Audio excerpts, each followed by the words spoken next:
नमस्कार मित्रांनो, भरपूर लोकांना जिरोदाच्या ॲप्लिकेशनवरून IPOसाठी कसं ॲप्लाय करायचं हे माहीत नाही आहे. तर ज्या लोकांना IPO कसा ॲप्लाय करायचा हे माहीत नाही ते आपण ह्या व्हिडिओमधून पाहणार आहोत. तर सिम्पली तुम्हाला काय करायचं आहे, जिरोदाचं ॲप्लिकेशन ओपन करायचं आहे. ॲप्लिकेशन ओपन केल्याच्यानंतरनं या ठिकाणी बिड्स म्हणून दिसत आहे. तर या ठिकाणी तुम्हाला सिम्पली क्लिक करायचं आहे. त्यानंतर वरती असे 3 ऑप्शन आहेत.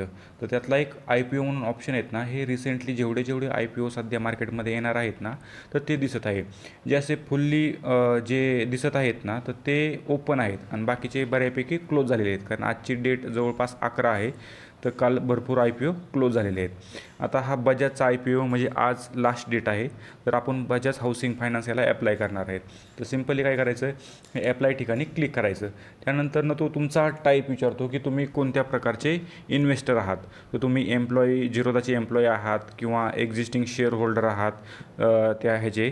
तर तो पार्ट चेक करायचा. सिम्पली तुमचे ह्या दोन्हीपैकी नसेल, बजाजचे एम्प्लॉई नसताल किंवा बजाजचे एक्झिस्टिंग शेअर होल्डर नसाल, तर तुम्ही काय करायचं, इंडिव्हिज्युअल इन्व्हेस्टरवर क्लिक करायचं. त्यानंतर सिम्पल इथं एक ॲप्लाय म्हणून बटन येईल तुम्हाला.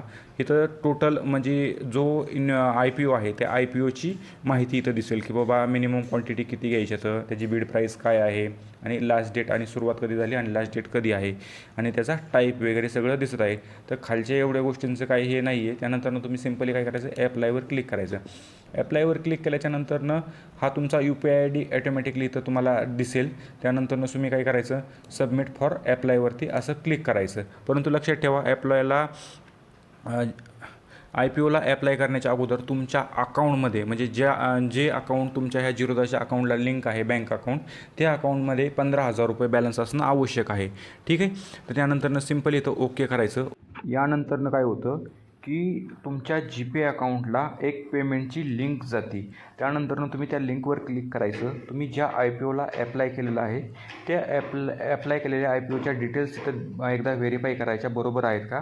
बरोबर असतील तर ते पेमेंट करून टाकायचं. पेमेंट झाल्याच्यानंतरनं 1-2 दिवसामध्ये जर तुम्हाला IPO अलर्ट झाला असेल तर ते शेअर्स तुमच्या अकाउंटला येऊन जातील. नंतर जर तुम्हाला IPO भेटला नाही तर तुम्हाला तुमचे जेवढे पैसे डेबिट झालेले होते तेवढे पैसे तुमच्या अकाउंटला क्रेडिट केले जातील. तर मित्रांनो, व्हिडिओ कसा वाटला कमेंटमध्ये अवश्य कळवा. धन्यवाद मित्रांनो.